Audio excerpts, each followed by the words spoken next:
All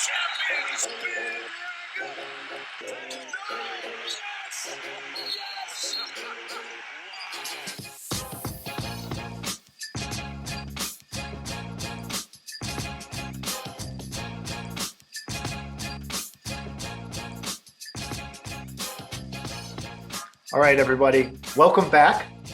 This is Chris from the Full 40 with Chris and Rob. We are joined by Emma Houghton and Patrick Zeng on a joint podcast episode. So if you're listening to State of the Nova Nation podcast, you might be wondering, who the hell is this talking? And we'll get into that in a second. But if you're listening on the Full 40, you might be wondering about Emma and Pat. So I am going to pass it to Emma and Pat to introduce what State of the Nova Nation pod is all about, and also to introduce themselves. So go ahead, guys. Awesome. Yeah, definitely. So I can start a little bit about who we are, and then Pat can maybe talk about the content side of things. But Pat and I went to Villanova. We graduated in 2020. So we were talking about before we started recording here. Definitely an interesting year for everybody, especially the year to graduate in. But Pat and I met doing radio at Villanova, WXVU. We both hosted our own separate talk shows on the radio, and then we called Villanova basketball games together, men's and women's. So that's where we really got into our recording groove. We started recording our own general sports podcast back in 2020, did that for a year, and then we took over the State of the Nova Nation podcast from the legendary Chris and Eugene back in October. So we've been just getting into the groove of this. It's obviously an awesome season to pick this up, and we're so excited to be here with you guys. It's obviously been in the works for a couple of weeks now, but such a great idea from Chris and Rob, and we're excited to get into it. Absolutely. So excited to finally get to do this crossover episode. So as Emma was saying, State of the Nova Nation from VU Hoops. I mean, of course, we bring you all the Villanova content. We're definitely really driven by numbers, which is something that's always followed us, whether when we're recording at WXVU to where we are now. It's something we've always looked at, bringing you coverage, game recaps, and things of that nature. And honestly, we have a ton of fun doing it. We're covering Villanova, our alma mater, and all the basketball there. So it's been great. But Chris and Rob, the Full 40, tell our listeners about you guys. All right. So I'm Chris. I'm 2009 grad. So is my partner in crime, Rob. So definitely an age gap here, which is interesting. Just 10, yeah. But no less passionate about Villanova hoops. We graduated in a Final Four year, so a different type of interesting from you guys. But that being said, our shtick on the Full 40 is like, there is numbers, there's analysis of games, but we're not X's and O's guys. We are the fans' take on Villanova basketball. Our whole thing is few people, friends, having a drink after the game, talking about Villanova hoops. And one of the big features of our podcast is the ice clinking when we record. So I will say, I think Chris is overplaying our hand on saying there are some numbers. I mean, a number gets mentioned. We are not bringing you in-depth stats and analysis. We are number 9 today. To be very clear, let's set the expectations here with what you're going to get. So definitely don't make any bets on the predictions that are to come. Yeah, we've had our fair share of bad predictions this year too. Yeah. So what are we predicting? So let's get into that a little bit. So we have the State of the Nova Nation podcast versus the Full 40 podcast challenge. And what this is we are doing a Big East Conference schedule pick'em. Every single game of the Big East schedule, we have made our picks now. That doesn't mean on future podcasts, we might say, hey, I wish I didn't make this pick, but we can't go back and change it. What happens now is locked in. What you hear on this podcast, we're not changing it for purposes of this contest. And we haven't decided what the prize will be, who the winner will be, maybe bragging rights, maybe something more. Maybe one will owe the other a drink. Who knows? Or maybe a trip to Reading Terminal Market, Emma. I'd love that. I don't know about Taylor Swift tickets, though. Those are too expensive. That might be tough. That might be expensive. Yeah. So maybe a Big East tournament meetup. Should I figure something else out? I'm definitely down for a Big East tournament meetup. So everyone was challenged to pick a winner for every regular season game, and as a tiebreaker, pick the winner of the Big East tournament. Correctly picking home wins counted as 1 point. Correctly picking away losses only counted as 1 point. You got 2 points for picking a home loss, and you got 2 points for picking an away win. So a little bit of a wrinkle added to it, because to challenge people to maybe they play a strategy play to pick an away win or a home loss where you might not necessarily see one, but you could see it happening, just to push people a little bit and to try and produce a little bit of an interesting result. And then you correctly pick the Big East tournament winner, you get 3 points. So that could change the game at the 11th hour to decide the winner. So the tiebreakers are, just to announce it, first is the closest to the pin on overall record in the Big East regular season. And the second is the closest to the pin on the away record during the Big East regular season. So those are all of the rules. So now here's how it's going to go. We're probably going to speed through the games where we have mutual agreement and instead go directly into the disagreements that we have. And it's fun because there are a couple of games where there is one person only on the disagreeing side, and those people are going to have to get challenged by the other three. So, Emma and Pat, did I miss anything? No, I think you hit everything. We're really excited to get into this. It's such a fun idea, and we're pumped to go through it.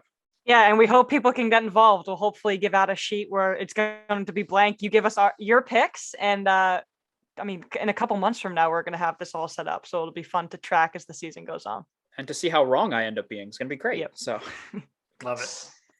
All right. So we haven't heard as much from Rob Dormish yet.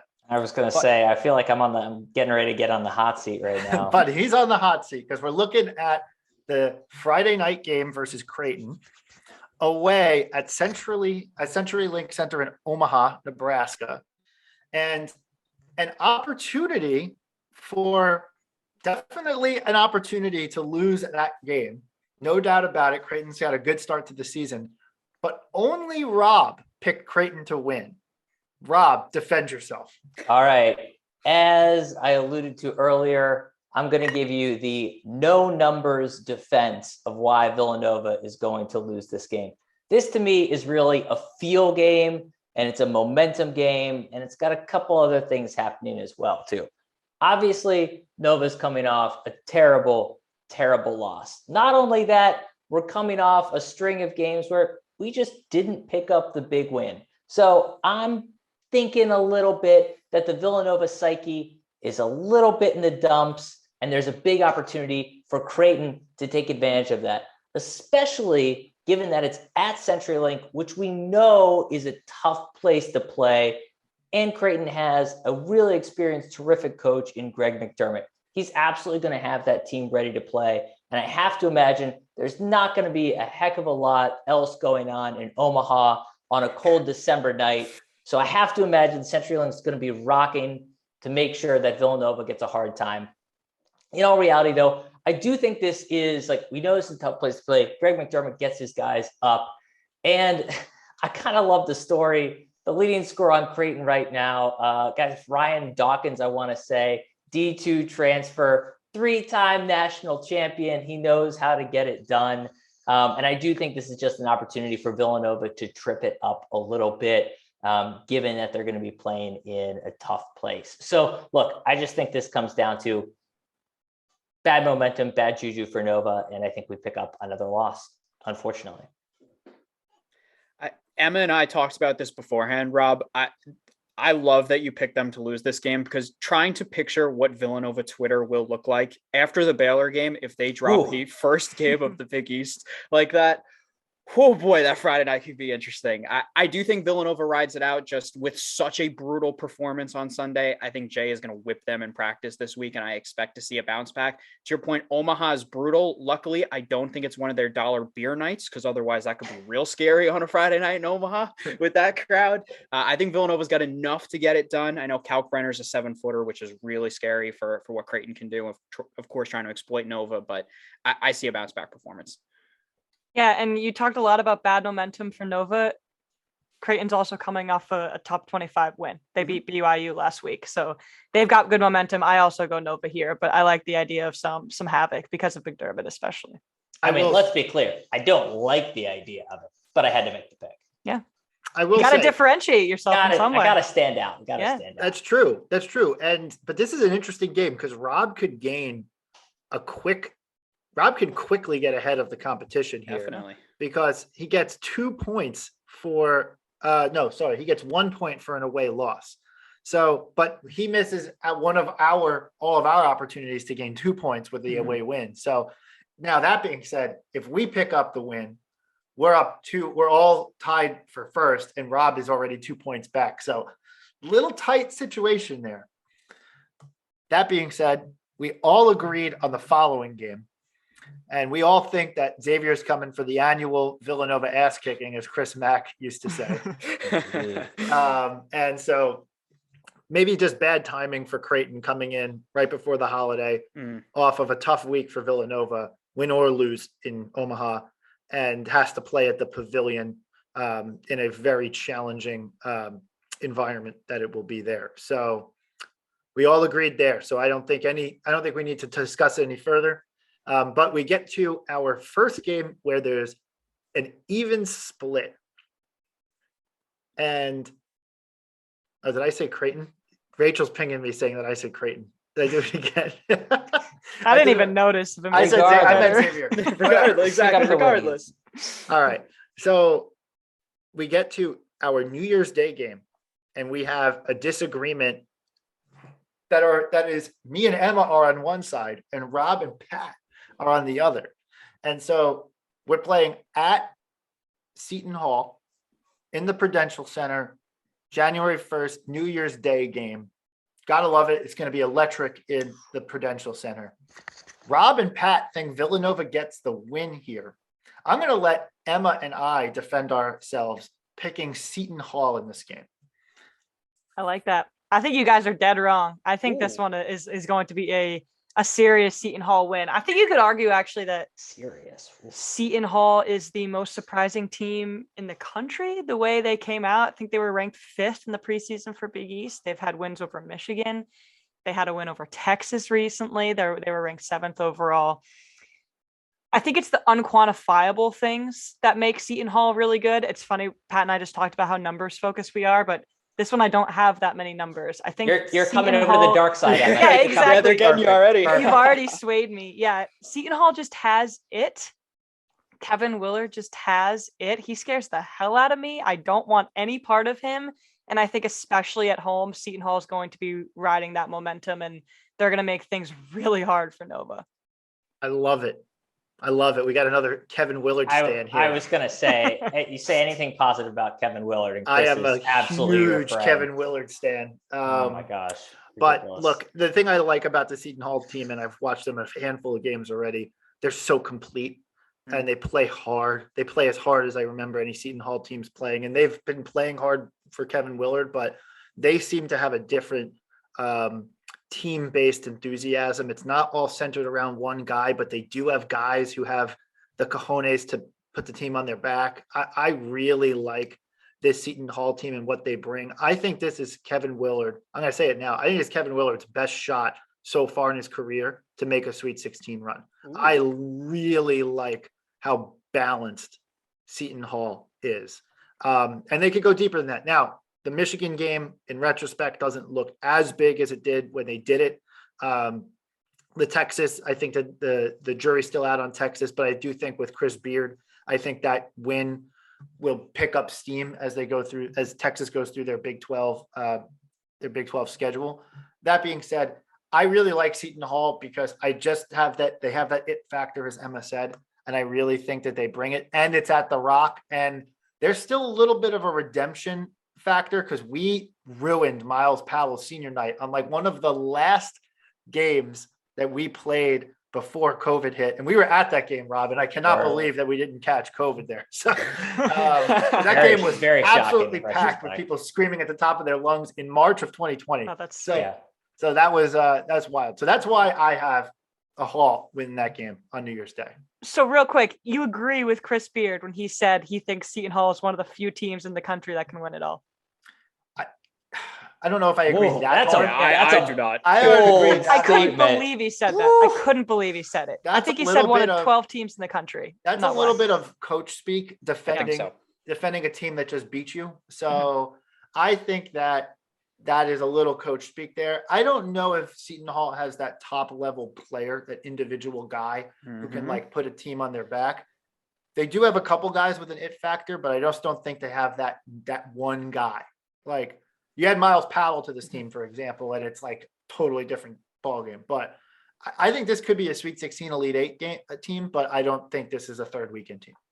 You just teed Pat up perfectly. Now he's going to crush you. Oh, thank you so much for saying that. No, I think you're completely, listen, there are a couple factors that go into this. First, I had to pick Villanova because, as you said, it's a New Year's Day game, and I'm not ready to ruin 2022 with a Villanova loss on the first day. So I had to go there first. Ruined. all done from there. I think it's important to look at, too. They have to play at Providence on the 29th, while Villanova is going to be coming off a home game against Temple. So obviously a much more intense game a couple days before that. I do think that factors in. And then when I look at Seton Hall, I'm so impressed with what they've done. I really, really had them low this year for the Big East. I didn't think they were going to have enough. Defensively, they're phenomenal. Offensively, Jared Rhoden has been the guy that's taken the step for them. He's their go-to scorer.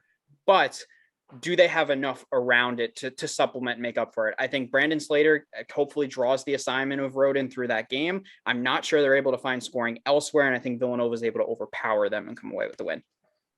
Yeah, I like it. Obviously, I voted Nova as well, too. This, to me, as I talked about momentum coming into the Creighton one, I think this is momentum starting to swing back up for Nova.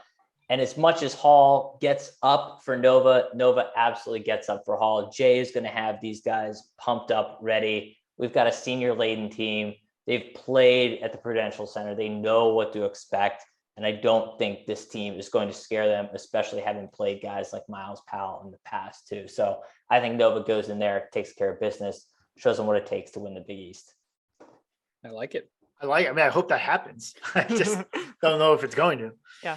All right. 2 agreements back to back after this. January 5th at home versus Creighton. We all seem to agree there that Villanova win. Also, one thing I'm going to point out, a little narrative about our Big East schedule this year. I don't know if you guys noticed while you were going through it. It seems like we play both games against the same opponent back, like very tight to one another. Yes. Like Creighton is a couple games then Xavier, we play twice in a row. We play like St. John's tight to each other. Yeah. Like it's Providence and UConn. Providence towards the end. Yeah. It's weird. It's a super weird schedule that we play these teams like so close to one another. Like if we have to face Creighton in the Big East tournament, it's going to be a totally different team than we played in January. It's like throw the game film out. So we're home versus Creighton. Now, one thing that I do want to just point out is that all 4 of us picked an away win at DePaul. Is DePaul legit? Is DePaul legit? Because there's if DePaul is legit, then that is that is a game for all of us to potentially gain 2 points. But I don't know. To me, it's like that game I sort of thought about for a second. Oh my God. If you had picked DePaul, I would have shrieked. I would have shrieked. I did not. I'm going to regret it. I've been so high on DePaul, and Pat and I joke about it all the time. We do. But I'm actually serious about some play. Javon Freeman Liberty is so legit, and they've got enough of a supporting cast around them now where it's not a joke. And it is Liberty Freeman. I'm sorry. 20 points, 8 rebounds, 4 assists, 2 steals. That's pretty complete. Is Liberty Freeman it's a great little redundant? I would say so. It's great name for the 4th of July. Yeah. So they also kept it close against Loyola Chicago, and they beat Rutgers, which I think are 2 relatively quality wins. And they just beat Louisville. I love that. Sorry, Chris Mack. He messed with Happy. He really did. I'm still not taking DePaul fully seriously, as fun as it is to see them at 8-1. They do have some players they can score a little bit better, but if this is Villanova team, and this is a Villanova team that is still towards the top in most efficiency numbers, they have to beat DePaul, and that's how I look at it. Yeah. All right. It's DePaul. Don't overthink it. I didn't. We all put Villanova in. All right. So next up is away at Xavier on January 12th. Emma, you have to defend yourself here. The 3 of us picked ranked Xavier at the Cinta Center to win the game. I don't want to get to too much more than that. Emma, you picked Villanova to storm into Cincinnati and pick up a big win where Ohio State and Cincinnati couldn't. Tell us why. Yeah, I think Villanova's going to sweep Xavier this year. And I don't think Xavier's overrated. I think they've got a really good squad, and they got much better when Zach Fremantle came back. And he's been healthy since literally December 1st when he started getting those minutes back. I believe it was a foot injury. As well balanced and from a points and minutes standpoint as Xavier is, and I'm going to steal some of your fire just so I can defend it myself. They have 9 players who average more than 15 minutes and 6 players who average more than 8 minutes. So when you talk about the differences between Villanova and Xavier, that's pretty stark there. Villanova can shoot better than them. I think Villanova plays defense better than them. They might have the size disadvantage, but Dixon and Slater and Samuels have proved at multiple times throughout the season that might not matter if they bring the defensive intensity. So I think it's going to be a tough road atmosphere, but I do think Villanova is the better team. I like it. Again, I hope it happens. I hope it happens. I just don't think it will. Cintas Center is a tough place to play. Mm-hmm. I was lucky enough to go there for a game. What was it, a couple of years ago, I guess, something like that. That's another place.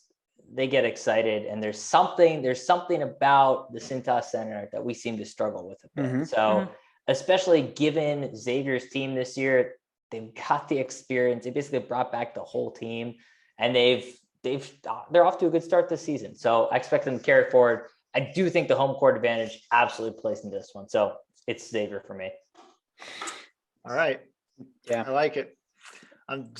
Rob speaks for me on that one. Same thing. Cintas is brutal. And I think that plays a huge part of it. I'm all on the Kobe Jones train for Xavier, that I think he's developed into a stud. I think this is a really tough one for Villanova to try to go in and win that game. All right. So then an interesting piece of the schedule. 16th at home versus Butler, 19th at home versus Marquette, 22nd away versus Georgetown, and 25th home versus DePaul. All 4 of us have Villanova winning all 4 of those games. Easy. We're going to speed through that. So I do think that is not the lightest part of our schedule, but maybe you could argue just because of the mix of who's home and who's away during those games. So then we get into the end of January, 29th at home versus St. John's. And I have St. John's winning that. So that's on you, Chris. That's on me. You take it. That's on me. Here's what I did here. I kind of looked at last year versus St. John's, and I said, the first game that we played them, we were fucking lost. Sorry, disaster. Yeah, just lost in that game. The second game that we played them, Jay figured it out, team figured it out, and we whooped butt. So whooped butt. We whooped their butt. So that's what I'm saying here. I think St. John's in the first game that we played them, even though it's at home, I think we come off of 4 wins. We're starting to feel ourselves again and whatever. They come out, they're playing everything. Posh Alexander's everywhere. Champagne's hot from deep. And they get into our grill like Baylor did, and we start to cough the ball up a little bit. We start to make some mistakes. They get hot. They feel themselves. I have St. John's beating us at home. I won't lie and say that I did look for an opportunity to pick up a random home loss in this to try and win the points battle here. But I did have Villanova losing to St. John's in one of the games, and I decided to pick the home game for that reason. I went back and forth on this one. You almost had me to go with St. John's. St. John's is such a rough matchup for Villanova if we play in that way, because as we know, watching Nova obviously plays very slow. St. John's is all about getting in your face. They're 5th in the country in tempo. They push the ball so much. Nova hates that. That is obviously not the game they want to play. So I think the Johnnies can cause some trouble, obviously with Champagne and Alexander, as you said. Just the home portion of it is why there, at least, I led to Nova. Yeah, Chris, I feel the same way. I said all those points you said, except for the away game. Yep. So I think St. John's is going to get well, not at least. I think they're going to get 1 win over Nova, and I think it's going to come when they're at home. They average 10 steals a game. I think you could argue that Villanova's experiencing a little bit of a turnover problem. If they faced St. John's earlier, I would actually feel even more confident giving them the loss. But I think this one's a win at home. They'll do enough. Gillespie can stay composed enough, but then on the road, it's going to be a repeat of what we saw last year where they just breathe down your neck every single possession. And as Nova showed against Baylor, Gillespie's going to get frustrated, Jay's going to get frustrated, and it starts to crumble a little bit. All right. Rob is laughing because Rob knows that I just have a soft spot. I have a soft spot for Kevin Willard. Yeah, I was a going to soft say, spot for St. John's. So very athletic team, as Chris likes to say. that was a different era. It was. That was a different very era. big on their athleticism back then. I think they're a tournament team. They never lost, but I think they're a tournament team, and their non-conference schedule does not go as well as I thought, but I think the Johnnies are going to get a bit. I just think they play up and down to their competition. They do. Oh, 100%. Except for the top, like Kansas, I whooped them, but like, Yeah. I don't think they play up and down. So their numbers don't look good. Their analytics don't look good because they don't stomp teams out that they're not excited to play. And they like let Monmouth hang around forever. Not that Monmouth's that bad of a team. Monmouth's a good mid-major, but like they let Monmouth hang around that whole entire game when they just could have ratcheted up the effort. They're better than that. Yeah. Yeah. All right. The next game, we also have disagreement. Groundhog's Day. Rob picks Marquette in Wisconsin. It's a common theme. It's a common narrative for me. You're going to hear basically the same thing again. It's a tough environment to play. Marquette has shown they can play against some good competition this year. Yes, they beat Illinois. Yes, that win has lost some of its luster. Absolutely. And no, they did not show up against UCLA. But then again, we didn't show up against Baylor, so you can't fault them all that much. They've got a new coach there with Shaka Smart. I think these guys are going to be pretty jacked up for Nova to come in here. And I think just given the environment, and especially, again, I tried to think about this in kind of waves of the season. We come off 4 nice wins. It's kind of almost like time for a loss, if you will. So I'm thinking about it in those terms as well. So that gets the loss for me. So I picked Nova, but this was the hardest decision for me of all the games. I really do. I think Marquette is definitely, without a doubt, the dark horse of this conference because Seton Hall has already proved itself to be pretty legit. They're crazy high tempo, crazy good defense, the home crowd. I wouldn't be surprised at all if Shaka Smart upsets Nova. Not at all. I wouldn't be surprised in Wisconsin. Yeah. That's definitely a game that's losable. I ultimately came down to, for me, in my mind, I'm coming off of St. John's loss. So I'm coming off of the guys are hot coming into the Marquette game, but that's true. Yeah, that's a good perspective, actually. Mm-hmm. That's going to be a tough environment. I totally get your point there. But I just question if Marquette is actually that good. And I realize that is a tough argument to make with the win that they have over Illinois, but Illinois didn't have Coburn in that game. Yeah. So I'm like, are they that good? I don't know. Like, I think Wisconsin beat up on them pretty good, and Wisconsin plays slow tempo like we do. So I feel like tempo wise, approach wise, we know we're going to watch that Wisconsin game film and we're going to figure them out. I'm with you. Play this back when I get it wrong, but I'm not afraid of Marquette at all. They're going to hit you with defense with what Smart puts out there. They cannot score. They're not a good offensive team. They're going to struggle there. I think Villanova causes enough havoc defensively with turnovers that they're going to just outscore them. So Villanova is going to sweep Marquette. Put that one down. I like the use of Villanova causing havoc. Yeah, right? Nice. Tried to throw it in there. All right. I'm on the defensive again. February 5th.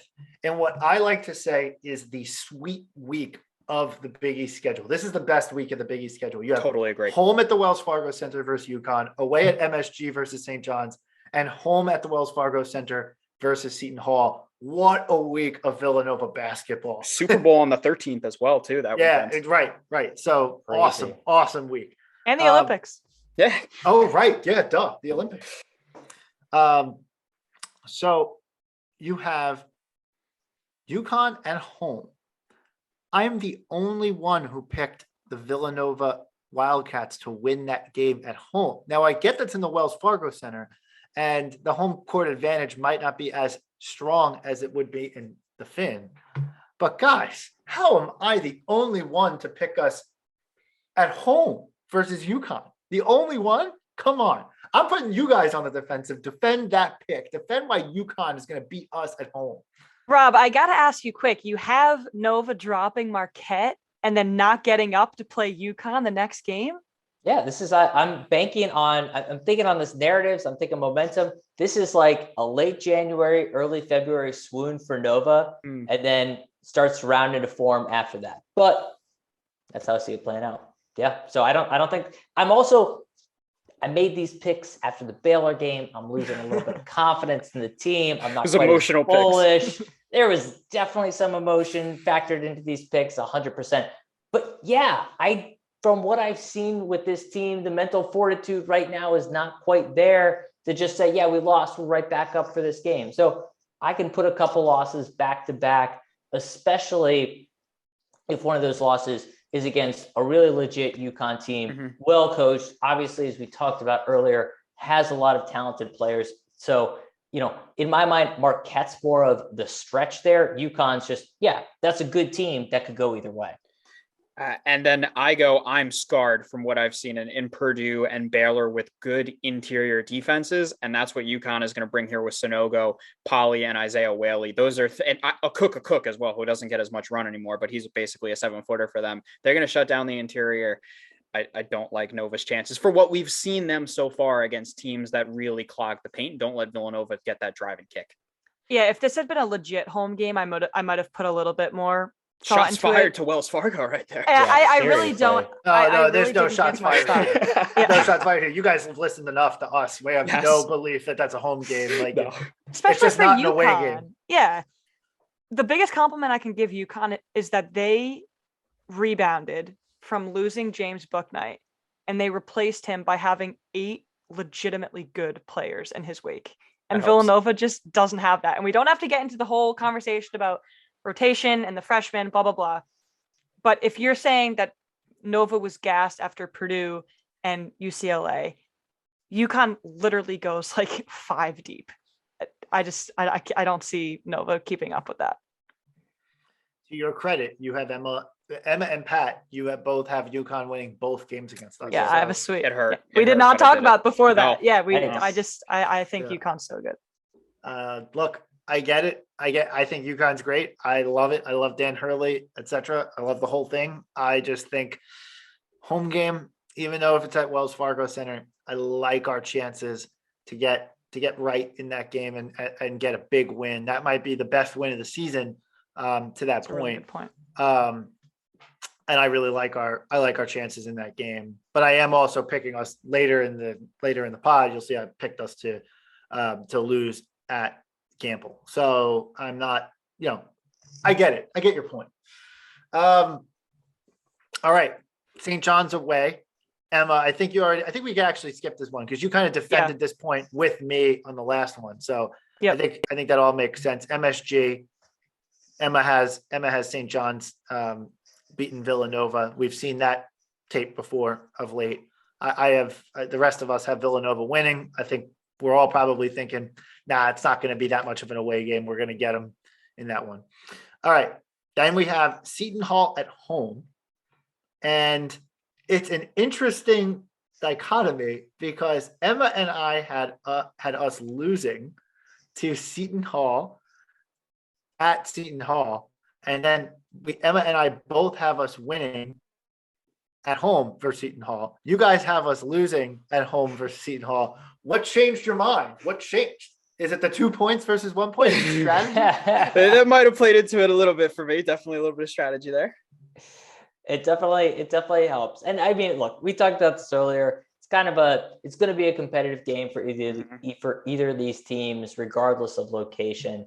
I don't see a sweep either way for these teams just because of how they play and because of the history and the coaching. Like, these guys know each other well enough. So in my mind, it's a split. Happened to give it to Nova earlier. Going to give it to the Hall this time around. Yeah, pretty much same reasoning for me. As I downplayed Seton Hall, I still think they're a team that can, cause some trouble for Villanova. And because of that, I think a split happens.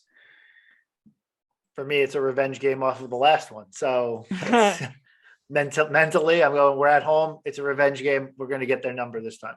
Yeah. And this is Wells Fargo, right? Yeah, this is at Wells Fargo. Yeah, this is the annual insane Seton Hall Wells Fargo game that they win.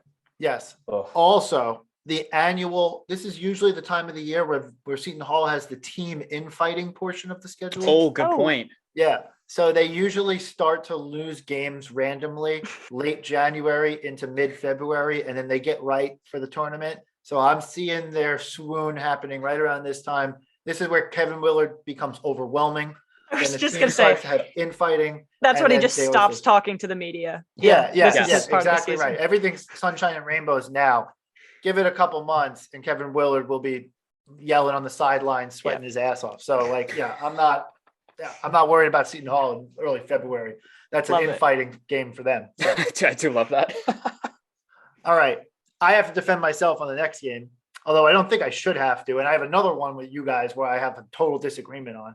But we play February 15th away. So after that big week, we then have to go on the road to the Dunk and play Ed Cooley and the Providence Friars. And out of two games that we play in pretty close quarters, none of you have any concern at all about Villanova dropping any of those games to Providence. Yeah. I'm the only one who picked Villanova losing at the Dunk in February. I don't know what that's about. The Dunk is a different universe. It's kind of like I don't know if you guys watch Marvel, but it's kind of like Ta Lo. You go into a different universe when you We're in the play them. multiverse. Yeah, you're in the multiverse. It's like this weird, bizarro world of the Dunkin' Donuts Center, and you have to play this game against Providence and Ed Cooley and all their fans, and they're all nuts up there. And I don't know, Emma, you're from Connecticut. Like, come on, like you got to know that Rhode Island next door. She's got family at Providence too, so I'm Yes. They go shocked she didn't hard. pick They this. go hard. They go Yeah, hard. so my brother goes to Providence and both my parents graduated from Providence. So they're going to be upset that I didn't pick Providence here. I don't want to step on your toes here, but you mentioned another team plays up to their competition. Providence is one of the most inconsistent basketball teams I've ever watched. And I think this is the best they've been in a while. I just don't think they ever bring what they need to beat teams in the Big East. They had so many highs. They beat Texas Tech. They had a lot of good wins in the non-conference. And they just can't put it all together. I think Nate Watson's really good. Horkler's really good. That's been the difference. Al Durham's a beast. I just don't think they could beat Villanova. The one thing that scares me is the Dunk in mid-February because there are some bad things have happened there then in that specific time frame too. But otherwise, I think Villanova gets it done. They have some big returnees. They've had Cooley as a coach. They have the stupid Fryer who is terrifying. Frightening. Terrifying is the right word. Yeah, I just don't like us there. I don't like us away at the Dunk after night. Mind you, I'm coming off of 4 wins. So we lose to St. John's, and then I have us beating Hall and UConn and St. John's on the road. 3 big wins in that big week.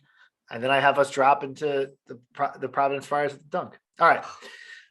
We don't need to talk about Georgetown at all. I think we can all agree about that. Nope. All right. So then we have February 22nd at UConn.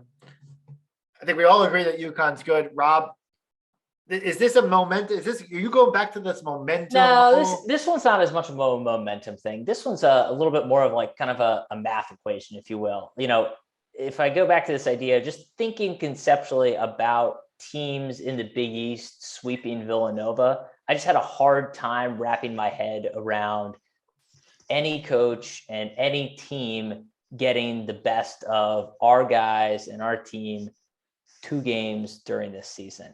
Yes, we've had our ups and we've had our downs already, but at the end of the day, the talent on this roster is still heads and tails, I would argue, above a lot of the teams in the Big East. Yes, any one of these Big East teams can pick up a win, except Georgetown, that's for sure. Can pick up a win against Villanova on any given day, but can they pick it up twice? I don't think so. So I had UConn beating us earlier, and I had Nova just picking one up to return the favor now. Awesome. All right. I won't push you too hard on that one. But yeah, it's actually a very nice positive thought. I like that. I know, I like it. Yeah. Yeah. I think we all want to win at Gamble. I Yeah, just don't I'd think we love think it's it. going to happen. All right. March 1st versus Providence. We all agree. We talked about that just a couple minutes ago. We have all agree that we're going to win that game at home. And then the bugaboo game. And then the game that kills me that none of you picked this as a loss. I don't understand it. how many times do you have to watch us go into Hinkle Fieldhouse and lose a game that we should win? How many times the 2018 team gave up 101 points in Hinkle Fieldhouse on a 73% shooting night, like from Butler? Like, what is it going to take for you guys to believe that we're just not going to win in Hinkle Fieldhouse? I was the only one who said, I'm going to look at the evidence here, and the evidence says we're going to get our ass kicked in the final game of the regular season. It doesn't matter what time it is. It's at Hinkle. It's a different universe, and here we are. They don't have the guy, though. They don't have a guy. There's no Kamar Baldwin walking through that door. No, they're not going to put up 100 points. No. They have Hinkle Fieldhouse. Yes. That's the guy. The Hinkle. That's true. That is the guy. Sun rain thing. That was a couple of years ago, right? Oh, I remember that game. Yes. Yeah. That's what it is. For me, I don't think this Butler team is very good, if I go straight out and say it. But Hinkle is, well, we can say it, living hell for this Villanova team, and there is always a chance that those rims get real tight real fast. They did just pick up a win over Oklahoma. They did, which I was not expecting at all. That was a big win. But to your point, they got blown out by Michigan State, Houston, and they lost to A&M. So they've got Purdue this weekend too. I mean, Chris, looking just based on records, we're about even with Butler, so it must be an even matchup. Quality teams. All right. So regular season recap. This is an interesting point. Emma and Pat, 4 losses only out of 20. So 16-4 is their projected record. Rob has 5 losses, 15-5. I have 14-6. And so I looked at that and it was funny because like going through this exercise, I would have thought, oh, Rob's definitely going to have the most losses. But just doing the actual math, I actually was the least bullish on this team. For me, just to talk on an overall basis, I think the Big East is really tough. I think it's challenging. I think it's going to be a gauntlet this year. I would have told you before the season started that I thought we had a chance to go like 18-2 in this conference. Looking at the actual results that have happened so far, looking at our results of what's happened so far, knowing that we got to play a lot more away games, and knowing that Jay has not found a way to work in the freshmen, I think that there isn't as much upside. I think the floor is very high, but I don't know if the upside is that high. So going deeper into the season, I'm still thinking the same team's coming out every single game to play that game. And what do we got? So, for me, that's kind of my justification for having the most losses of all of us. Does 6 losses win them the Big East regular season title? It's close. I think we actually might get the 2 seed, but I can see it being a tie at the top. I can see it being 14-6, which, by the way, I love that. Just to be clear, I would much rather prefer being the 2 seed and playing the night games in the Big East. Than the noon game. The noon game is the worst. It is the worst. Really bad. So speaking of the tournament, we have winners picked. Rob and I have agreement. Seton Hall is going to win the 2022 Big East tournament in MSG. I want to pitch it to Pat, who has Villanova coming out ahead in the Big East tournament. Tell us why. And I find it funny too, because I think like as we go through our podcasts, I'm usually the negative one when talking through things. But when I look at this Villanova team, trying to take this Baylor game out of our minds, which of course is going to be very fresh. I think it seems really good. I think that starting 5, I will go toe to toe with any team in the Big East. I know I talked about how UConn's a very bad matchup, but I have them as the 2 seed, which would put them on the other side of the bracket. If they get off to a 1-off in a title game, I think they can come away there. I'm hoping the rotation comes into more effect. Maybe Brian Antoine plays a little bit. I know we'll talk about that in a bit. I look at this Villanova team and there's so much talent. I say they have enough to get it done. That said, Big East is great and it's going to be a bloodbath on the way through, but I think Nova comes away with it. I really do. I love it. Emma, you are the Connecticut homer picking UConn to win this game. I'm not usually a homer. It's funny that you said that. So I had 4 losses, and I think it's very simple. I had UConn twice, St. John's, and Seton Hall. Those are the big teams. Those are the high-tempo teams, and those are the really good defenses. And those are Villanova's 3 biggest weaknesses. I sense a narrative. Yeah. No, there's definitely narrative going on here. I love it. I think Seton Hall, we've explained why I think that's a defensible pick. Seton Hall in the Garden in MSG is pretty good. So I like it there. I will ask you guys one question. At this moment in the season, if you had to pick the Georgetown, if you will, the team that comes out of nowhere to steal an automatic bid, who's your team? I got it right away. Marquette. Right away. I think their defense is good enough to win them games. Daryl Marcel was so good at the beginning of the year. He's fallen off a little bit, but if he gets up in that offense, they've got some guys, and I'm so high on Shaka Smart. I think they're just going to be fun to watch, and all their games are going to be less than 60 points. It's going to be just painful to watch from an offensive standpoint, but it's going to be a rock fight every single time. Hey, if we scored 60 on Sunday, Yeah, we would have exactly. won. Cheering. Yeah. A cop-out answer is if I can't say Villanova, UConn, or Seton Hall, Xavier, I'll go St. John's because they have enough high-end talent, Champagne and Posh Alexander, that they can get hot and win games, especially being at the Garden. If I'm going without those teams, I'll say Creighton. I think Ryan Nembhard's been so good. As I said, I do not have confidence in Marquette there, so that's why I'll go with the Blue Jays. Nobody really talked about Xavier on this episode. Rob? A lot of people are high on Xavier. I'm not high enough on Xavier to pick him to win the tournament. That's for sure. And I think a lot of that comes down to just coaching experience. They've got the players there. Travis Steele, to me, still I think has a bit to prove, and I think he'll probably just have to overcome a little bit too much in what is going to be a challenging tournament this year. So I think that one's a little bit of a bridge too far for me. I like the St. John's pick. If I'm picking a dark horse for the exact same reasons that you mentioned, Pat, I don't think it ends up being a dark horse though, just because there's enough quality there to pick from at the top of the conference. Yep. Rob just not answering the question.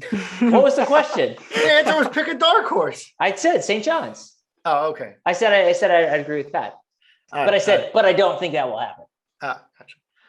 My dark horse, the DePaul Blue Demons. Oh, baby. yes, do it. Yes. The darkest of dark horses. The darkest of dark horses. I love it. Oh man, I'm rank DePaul, baby. Rank DePaul. Yes, give them votes. Yes. I love it. All right, that's it. That concludes our walkthrough of the Big East tournament. This will the Big East schedule. This will be on all socials. You can participate. Feel free to put your picks up. We'll get that out. This is going to be a lot of fun. Let's pick them. You can play by the same rules. If you win, if you beat all of us, we're not experts. So, or at least Rob and I aren't experts. So I'm definitely not. you don't really get a whole lot of gain out of that. You just listen to people who happen to record what they say about Villanova basketball. Yep. But there you go. There you have it. So we do have a little bit. We're gonna do a joint mailbag. Yeah. Yeah, let's do it. Do a couple questions here. We're running out of time, so yes. we'll do a couple questions from the mailbag here before we sign off. Cool. Let's do it. All right. Do you want me to start with one just from basically coming out of the Baylor game too? So I mean, Emma and I were searching for positives before we got into this. And I guess one of the positives you can look at is that Brian Antoine did dress for the Baylor game. Of course, didn't get into it, but a question coming in from Patrick Madden here. What are realistic expectations for Antoine? Is there any reason we can think he can make a contribution? I guess I'll start. I think the realistic expectation is that we shouldn't have expectations. Yeah. He's struggled in this position so far. It is absolutely wonderful to think about getting 15 to 20 minutes from him off the bench. Pat and I spent 25 minutes talking about how good Baylor's bench was on Sunday and how that elevated them and separated them from Villanova. And it would be great to have that type of production from the bench besides Caleb. But we just don't know what we're going to expect. It's a huge step that he dressed. That doesn't mean that he's really doing too much at practice even. Yeah. So I think you're setting yourself up for disappointment if you're expecting him to contribute at least in the first half of the Big East play. Yeah. Still needs some time. I think he can come in and make an impact. I looked towards the end of last season and I was really impressed with what we saw from Brian, especially defensively, active hands, forcing turnovers. The quickness is there. But working his way back from an injury in a rotation that has been difficult to crack, I'll say with a smile. We'll see where it goes. And I don't have too high expectations. If he can give you 7 to 10 minutes, I think that'd be huge because they don't have the ability to really find that elsewhere. I agree with Emma and you, Pat, too. I agree with both you guys. I will say that I agree in the beginning part of the season, beginning part of the Big East season. If there is a way that this team turns into from a 6-loss Big East team to a 3-loss Big East team, something happens that clicks for this team that turns it into a top flight team that has a chance to run into the third weekend of March, it's going to be Brian Antoine, because it's not going to be one of the freshmen, right? Like Jay is not at this point. Jay's not going to play the freshman, like to any material degree, unless one of them has a moment in practice where it all clicks for them or whatever. The guy who's most likely to get in and get those minutes is going to be Antoine, which I think that'll push Archie Diacono back in the bench. The question is, what is Antoine's ceiling? From what I've seen from the end of last season, to your point, Pat, I think Antoine has quite a ceiling. The ability to change speed, to provide a different look, to do something to this offense that we don't currently have is something that Antoine brings to the table that I think is very intriguing. If he's healthy and he can do it, that is the best case scenario for this team. He's the only guy right now that has a chance of playing, that has a chance of raising the ceiling of this team. I do think that Jay will play him. I think he's played enough time in the program. He's paid his dues. He's getting back from injury. He's had the bug. I think Jay's going to have a little bit of a soft spot for him and give him some time. I think that might be one of the reasons why Archie Diacono is getting so much burn, is that he knows that Antoine's going to come in and end up taking those minutes. So I like Antoine to get more minutes as you get into February. The question is, in February, is Antoine going to take that step to be a big contributor? If he is, then that bodes very well for our future chances. I'd be very surprised, to be honest. I think we're overrating what little glimpses and blips that we saw at the end of last season. If you remember the end of last season, it wasn't like he was consistently blowing the doors off people. He had a couple nice games and even a couple subsets of games that we're talking about where we saw flashes of what his ceiling might be. That, to me, with the layoff that we're talking about and having to ease him back into this roster, I don't think it's going to make a meaningful impact, unfortunately. Yeah, I think those are all fair questions around him because he's never had a run of consistency. So what do we know? Not much. Yeah. We did get a question. Does Daniel stay the sixth man? Yes. To me, Yes. that's definite. Maybe one more, round it out. Yeah. So do you guys want to take one from yours? Well, we have a funny one. We can close with that one. I don't know. Maybe we close with that one. We'll come back to that one. There was a question out there around as Jay. Sorry, I think you guys got it. Yep, actually. I know exactly what you're referring to. This is Yeah. coming from John Palma, who presents questions for us all the time, and I think it's a really interesting question. Does Jay have blind spots in his coaching, and if so, what are they?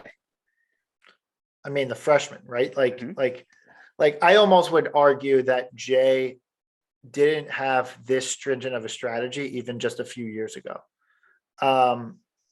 Bay played significant minutes as a freshman. Like you could point to a litany of players who played significant minutes, but we just talked about in the first half of this podcast is in the 2018 season, before he broke his hand, Jermaine Samuels got minutes on that team. Minutes. Like we talked about it before. Colin Gillespie played a role, played, shot the ball well, etc. Kind of fit that team's identity. Demir Cosby-Roundtree provided depth at a position where we had none.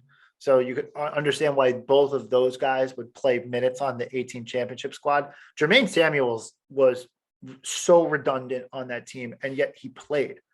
And he wasn't good. He didn't play well with his couldn't minutes. Shoot that year at all. No. He couldn't do anything that year. He kind of looked very lost on the court. He had one game against DePaul, then he broke his hand. That's true. I just think that Jay has kind of lost his way. I think he got I'm not a guy who plays freshman. Kind of got in his own head. I think he's got a blind spot here on this issue. And I really wish that he'd be able to find time for these guys. Rob and I talked about it on our part of the podcast, but I'm not understanding why no minutes is the answer for these guys right now. Yeah, it's just confusion in general. And Pat and I have talked at length about this, about how unfortunate the non-COVID illness, the flu-like symptoms that everybody had, the fact that it came during Big Five, because that might have been the moment in the season where Jordan Longino stepped up. And maybe that was when Njoku got some serious minutes against lesser sized guys, and they would have just gotten some run under them so that they could be trusted for even 4 to 5 minutes in a game against Baylor or a game against Seton Hall or UConn on a slightly lower level. I really like all of your Chris points. I think to me, it just comes back to a lack of adjustments, and it can even go as far as to a recruiting standpoint. And I know this is stealing your thunder a little bit, Pat, but it's finding personnel that elevates you to the next level. And I don't think Brian Antoine, maybe this specific year, just because he gives you some bench depth, but there isn't a player on this roster at the big man position that takes this team to a really high ceiling to, okay, this team can go out there and win a national championship. And there have been a couple of years like that now, and it doesn't necessarily feel like that's going to change in the future. Yeah. I will say one of our friends raised this question a little bit earlier too, thinking about kind of what role the assistant coaches play in this too. It's great. And I think it's a non, I don't know what word I'm looking for. Basically, it would have an impact on it, is my hypothesis. And that if you look at who the head or the assistant coaches are this year, you've got a lot of folks who were former players, which again, nothing wrong with that, but then also got their coaching start under Jay Wright. So you have a little bit of kind of a weird relationship, right? Where you've got a kind of a mentor-mentee type thing where, yes, your job is to challenge your coach and challenge your employer, but at the same time, you're probably only going to push that guy that hard, right? And it's going to be different than if you came from some other program, completely had this totally different perspective and brought something totally new to the table. Like, you've basically been ingrained with Jay Wright's philosophy and had this inherent bias to say, well, what he's doing, 1 or 2 titles, and that's the way I was raised. So that's the way I was raised to coach. So I do wonder if there's a little bit less challenging going on there than there may have been historically, but pure speculation on my end. Yeah, and then my point goes into everyone's. I think he can be loyal to a fault, and maybe the assistant coaching staff can be loyal to a fault. And that, guys like Jermaine Samuels was really bad against Baylor. He just was. I'd like to see Jordan Longino get a couple minutes and see what that athleticism and speed can do to try and change things up and in opportunities like that. So I know Jay's loyal to his guys. We talk about playing the older players. They know the system, get all of that. Of course, we're all Villanovans here. We know the drill, but sometimes I think he can be loyal to a fault. And I think we've seen that a little bit this year. All right. I think we have one question left and we have to answer it. And I think loyal to a fault actually is the good theme. Perfect. Wow, I didn't even think about that. We got a question here that says, what does the Archidiacono family have on Jay Wright? What blackmail do they have that on Jay Wright? Obviously, this is referring to the fact that Chris gets significant minutes on this team. Look, what can I say? Yeah. Jay doesn't trust the freshmen. He trusts the guys who've been in his program for a while. I'm sure Chris Archidiacono brings it every day in practice. That's what there's no debate about his work ethic. There's no debate about any of that. And so Jay goes, who am I going to turn to? I'm going to turn to the guy who doesn't drop my floor too low, and as opposed to raise my ceiling at the risk of also dropping my floor. And I think that's where you get Archidiacono for. I hate to give a serious answer to a sort of jovial question, but I think it just comes down to, it's just that simple. But I do think Antoine changed the equation. Yeah, that's a really good point. To give Chris some credit too, he really did prove himself last year in the tournament in Collins Wake, and even at the end of Big East play. It's obviously lacking more this year, but my question is who else? And risk taking goes back into another potential blind spot / just cautionary track that Jay is on this year. And he knows that Chris can go out there and not turn the ball over and make a few assists, facilitate the ball a little bit, get beat on defense, but it's better than the unknown of the freshman to him. I say amen to Chris. I feel the same way. Rob is just smiling because he knows that if he talks, he's going to go on a 7-minute rant. I got nothing. I've said my piece. All right. Well, with that note, this has been a blast, and I hope we do more joint podcasts in the future. I think it's good. I love listening to you guys. I think you guys have a great show going. and I love that you guys took over. I know you said that Chris and Eugene were legendary, and they were. But I think you guys are legends in your own right and doing quite a good job with the State of the Nova Nation podcast and over at VU Hoops. So congratulations and kudos to you on getting that going, and very excited to have worked with you today on this podcast. Oh, we really appreciate it. This was so much fun. We've been looking forward to doing this. I'm so happy we finally made the crossover a reality. I'm excited to follow this stuff all year, and what you guys do here with the Full 40. It's just so much fun to listen to, I think is the best way to put it, with how you guys take everything. We were excited to do this joint. Fun. It's not, awesome. not good, not knowledgeable, but fun. Hey, we don't claim to do that, Chris. Come on, let's keep it real. You know what I meant. Awesome. No, that was great. But guys, tell our listeners where they can find you on social. Yeah. So we're at the Full 40 on Twitter and Instagram.